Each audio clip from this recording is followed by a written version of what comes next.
wasn't necessarily the people that were in a particular sector or in the government. Ordinary people I met on the street, they were all truly pleased to see someone from Dubai. And the question was very simple. I will buy you lunch. Can you tell me what's the model of Dubai, and can we do the same here?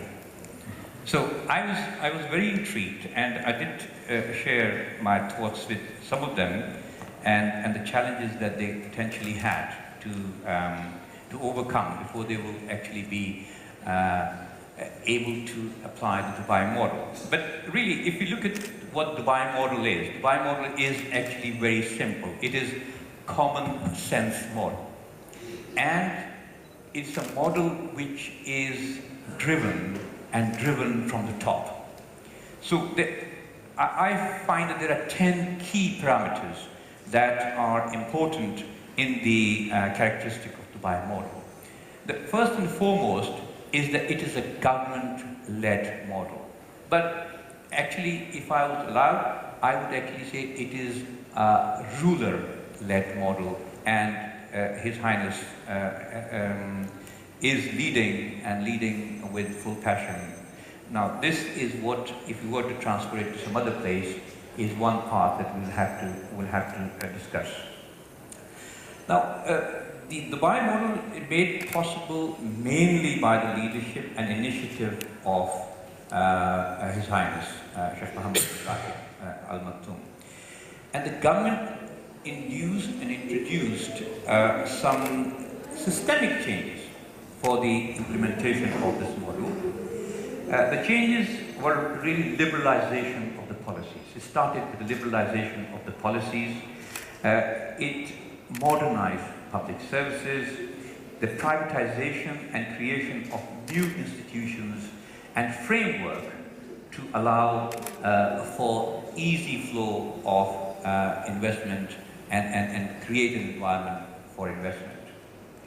So, most important thing which has been the emphasis over the last say 5 years has been the transparency and creation of good corporate governance, and various institutions have been established, and I feel this is the most important aspect of the Dubai model, which is that it is led from the top. Because of this, the second component, it becomes very easy, and the second component is the fast decision making and fast tracking of the project. This again could be done by other systems, but I believe that because of the fact that there is a leadership and because there is a structure, it allows Dubai to be very agile. So decision making and implementation with speed really is the trademark of Dubai.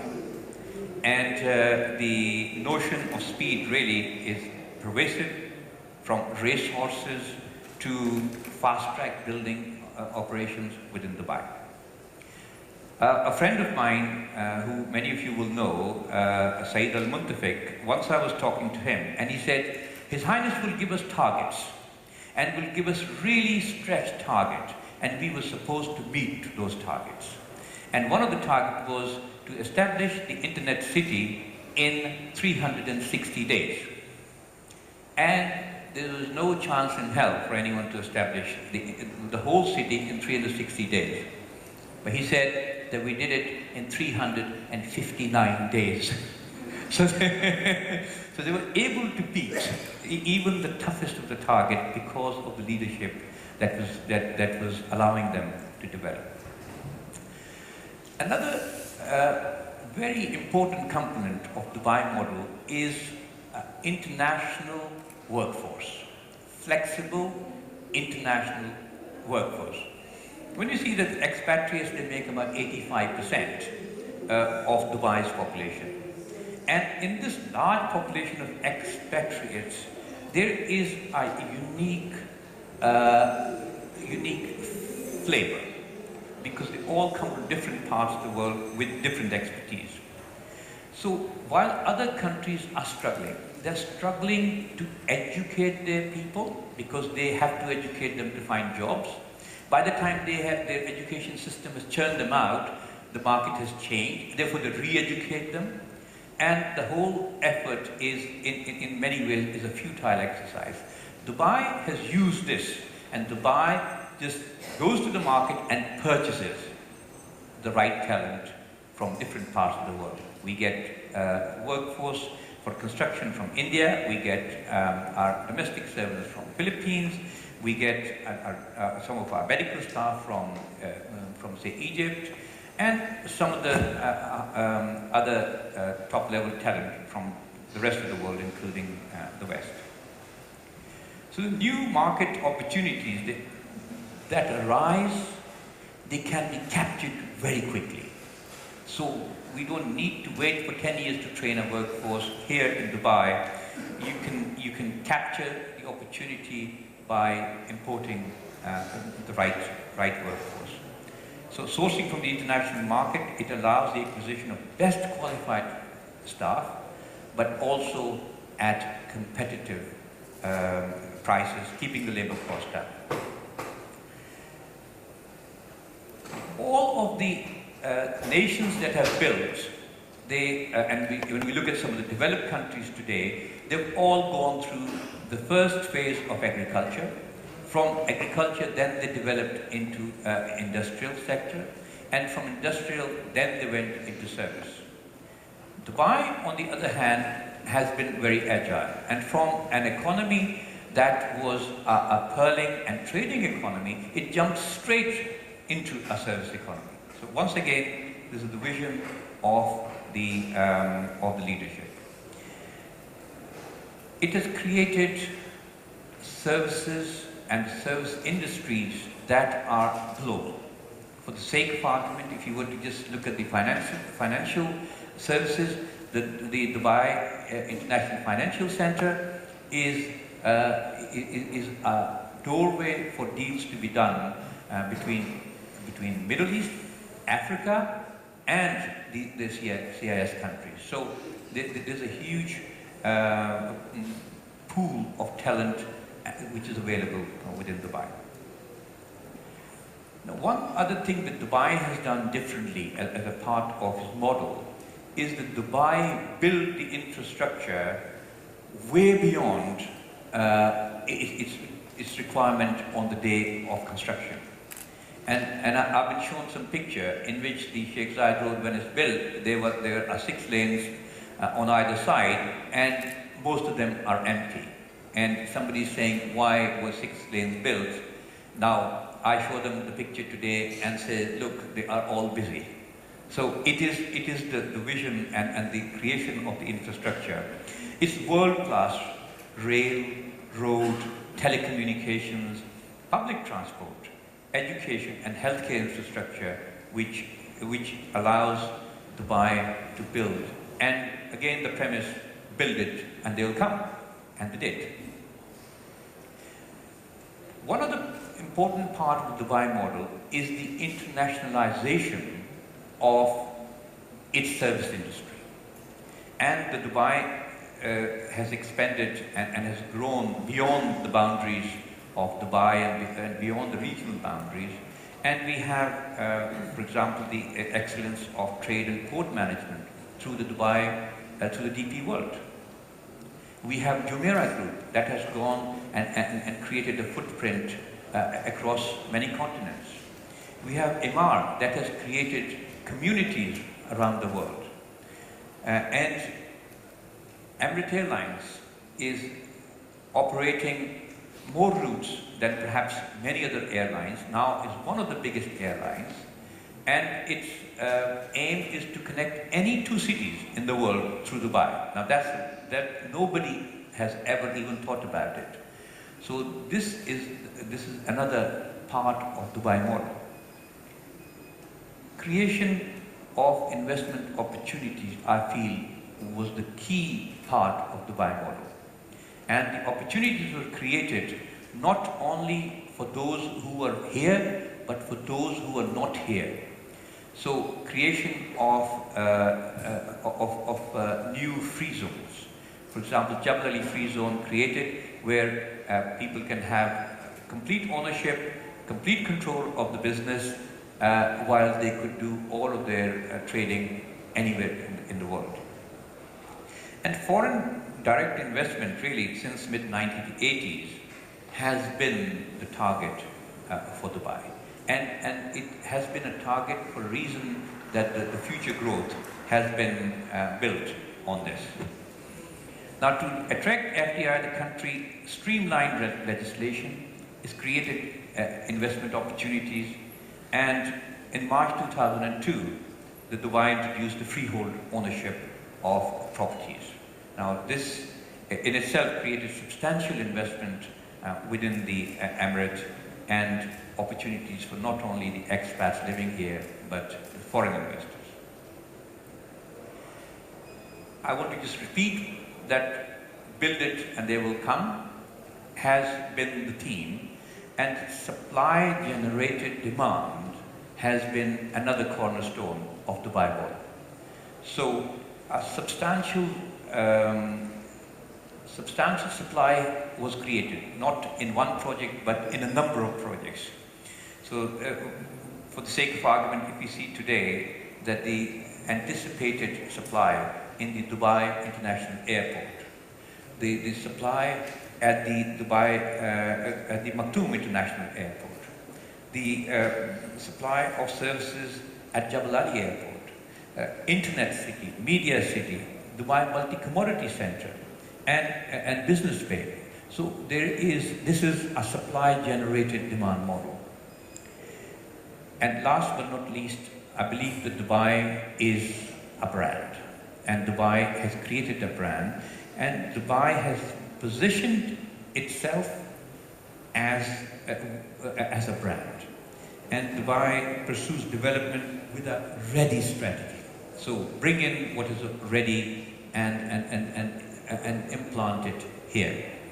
It seems to have made a deliberate choice to position itself at a high quality end of the market, and whether it is in tourist sector, services, or manufacturing. So branding has been a key element, and Dubai remains an international brand, which is very quality conscious. Well, thank you very much for that, Dr. Tahir. But what I heard, they like that, Thank you. Thank you very much. What I heard was, this is Dubai's model. It's worked very well for Dubai, but it's not transferable. Yes. Or have I misunderstood something? Your Highness, you're part of that model. Your business is part of that model. Is this kind of top-down model something, before we get into the nitty-gritty of private equity funds themselves, is this kind of top-down model something that is transferable, do you believe, to the African experience, or is Dubai that unique? The answer is, it depends. So not every African country would be able to replicate what Dubai has done. What Dubai has done is similar to what Steve Jobs did with the iPhone. So before the iPhone, there was actually no demand for iPhones. He created a product and was able to sell it and created his own demand, but he created the supply first.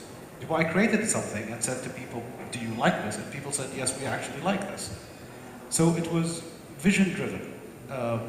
What under our leadership has helped is saving time through deliberation. I mean, my background is in restructuring.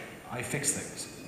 And whenever, one of the conditions that I put to a lot of the companies that I work with is that if I make decisions and you're happy with me, either fire me or do as I say. You can't do this in all companies, especially publicly listed ones, and they say, well, you have to convince me first.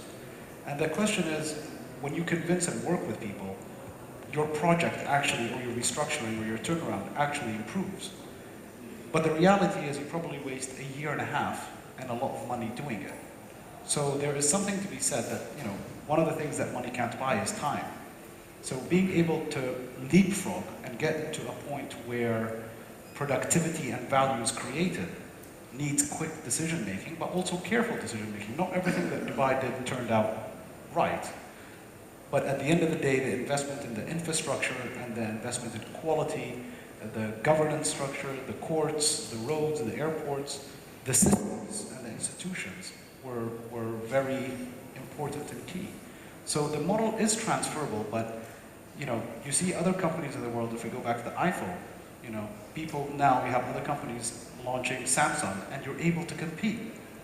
But you'll never benefit the way Apple did. You'll never be the first mover like Apple did. So to each his own, to each his own focus. I very much strongly believe in specialization. Right now, Africa has two main hubs, or surrounding Africa, you have two main hubs. You have 1 billion people living in Africa with a GDP of $1.88 trillion. So you have Dubai and South Africa, and there's no other hub in between. Is there room for another hub? Yes.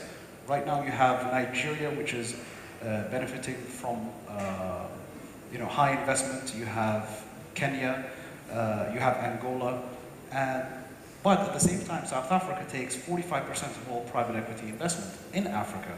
What's the rationale? You have an infrastructure, a place and an environment where you could want to stay, base yourself, and operate in. Now, what's happened is that parts of African companies choose Dubai as a base, as a launchpad into Asia and Europe, and some people stay in Africa, so you have a split.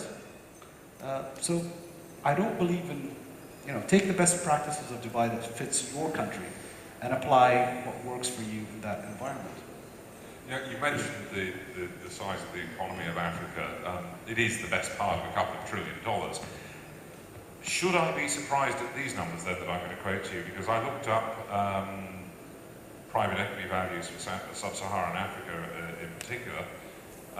In 2012, investments just over just under $1.2 billion. That's a much smaller figure. And this brings us to the nub of the matter as far as this particular session is concerned. Is private equity, and I throw this to anybody, and please feel free to jump in and disagree with each other, I like a good punch up. Should private equity be the right way to finance African business growth, or should there be another route? Maybe I can take that. Thanks, Robin. I think, first of all, maybe a few lessons to be learned, as you said, from the Dubai experience before translating it to Africa. The lesson, at least, that I learned when we were investing in Africa back in the 90s, when we established some of the first mobile networks in Africa, which then grew to be Celtel, was everybody was saying at the time, well, you know, Africa's not really ready for it. Who's going to use these things? It's too expensive. There's no people who will afford it. The reality was, if you set about doing it in a professional manner and in a way in which is sustainable using the latest technology and the best management practices, you can do it. In the same way, I believe that the mobile networks which were working in Europe were not the best model as to how to do it in Africa, because that's where prepay was much more important than the traditional ways of doing it in Europe. So again, there's always a niche in which you can make what everybody wants. At the end, we're all the same people. We all want the same things. And you can make these things work. People want security, safety. People want prosperity for their families, good schools, good hospitals, financial services at work. So all these things are there already. What's missing is that little ingredient of somebody going in there and saying, I'm going to make it work. And as I say, I think that's what we managed to do in the Celtel days in mobile networks, along with the other investors and operators who did it. And I think the same thing can be said of other industries within the continent. There is a role of government. There is a role for people who need to build the infrastructure, provide the level playing field, provide you the regulation, which allows businesses to confidently invest. Because the issue really in most of these investments is confidence. Can I buy a piece of land in Ghana, for example? If the database of the land is not accurately up to date, I could buy that, but I could be in court for 3 years while somebody claims that actually that's somebody else's land. Everything hinges on rule of law, sanctity of property rights, because you need to know that you can get your money back out once you put it in. Exactly. And that you will have a level playing field, so that if you invest in a company in East Africa, in consumer goods, as we have, for example, we pay our taxes, other guys maybe don't, and they get away with it. So how can you compare against somebody who can do it cheaper than you if you are following the rules and somebody else isn't? So I think there are a number of things which, and I know governments are focusing on it and they are aware of these things, But there needs to be, if there is a transplantable model, a number of those elements which Dubai learnt and has implemented through its vision of not just attracting money, but people. You know, it really understood, I think, human engineering as well in terms of what makes a place worthwhile coming to. And I think that's why it's been more successful than some of its neighbours, where similar amounts of investments, you could argue, have been made. And I think that kind of application of the lessons learned is what is needed in a way which addresses the market in which people are living in. But at the end of the day, it's the same solution, you just have to find the right answer. But private equity has a big, strong role to play in that. We believe people investing money, which is outside, if you like, the big institutions, is the right way to drive and bring back money from people who've also taken money outside Africa to come back and invest it, which is what we decided to do when we set up Satya, which is, after Celtel, let's reinvest the money back into Africa in businesses and grow them to be sizable and scalable. Well, my point of view is private equity is one of the most expensive ways for companies to grow. You get, negotiated down to a pulp because cash has a lot of value when others are not prepared to invest it. And you're the kind of person who would negotiate them down to the pulp, are you? That's my job, yes. So at the end of the day, I have to look after my investors' money, and I'm going to be extremely aggressive and pick a jurisdiction in London. I'm going to do whichever thing is possible to say, as a fiduciary duty on behalf of my investors. If you look at Dubai, when Sheikh Rashid was around, Sheikh Mohammed's father, there were two institutions that were free of having to have a local sponsor. It was banking and law firms.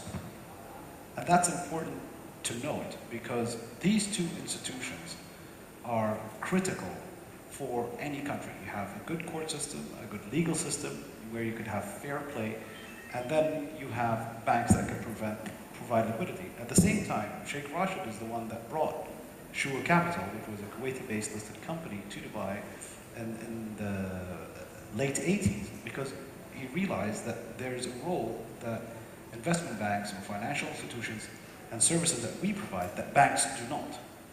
And there's a price for that. Yeah. Also, I would challenge that to say private equity, of course, it is expensive from an equity point of view. However, banks, some of the banking systems in Africa do demand a very large interest rate when you invest there. So there are some places which will take a much higher interest rate. In fact, it's private equity type returns. So the fact that it's cheaper is not necessarily true. Of course, if you could get you want to leave it there. Thank you. I think it's important for us to also contextualize private equity and the private equity space in East Africa, or sub-Saharan Africa for that matter. There's no lack of funds. There's lack of bankable opportunities. And so when you have an issue where you have lack of bankable opportunities or opportunities that are competing with quite a significant amount of private equity funds, then you weigh against how expensive that money actually is.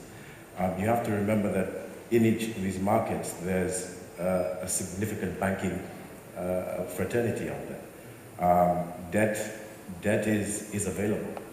Debt for good projects is available at quite competitive interest rates. So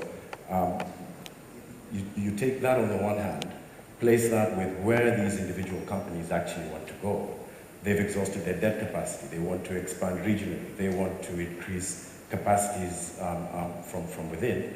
And you'll find that each case is very specific, and that sometimes the answer is private equity, and that private equity does have quite a critical role in these companies' growth. You say that there is money there. How competitive is, from your standpoint, how competitive is the private equity marketplace in East Africa? It's extremely competitive. I think according to Deloitte, there were now 35 GPs in East Africa alone. I think in 2012, you mentioned it, 1.1 billion US dollars invested in sub-Saharan Africa.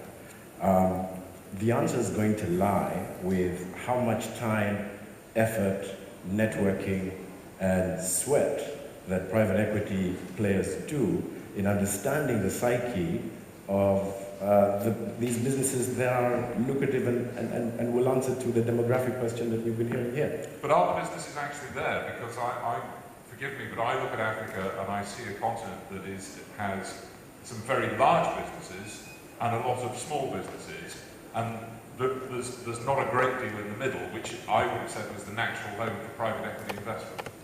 Right. I mean, certainly there's intense competition for the very large businesses, perhaps not in the public, in the capital markets.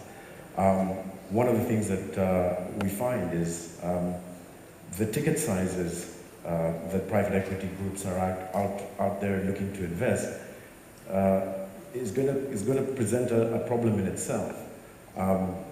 If you're trying to invest, let's put numbers to it, $50 million in a minority stake in a business in sub-Saharan Africa, your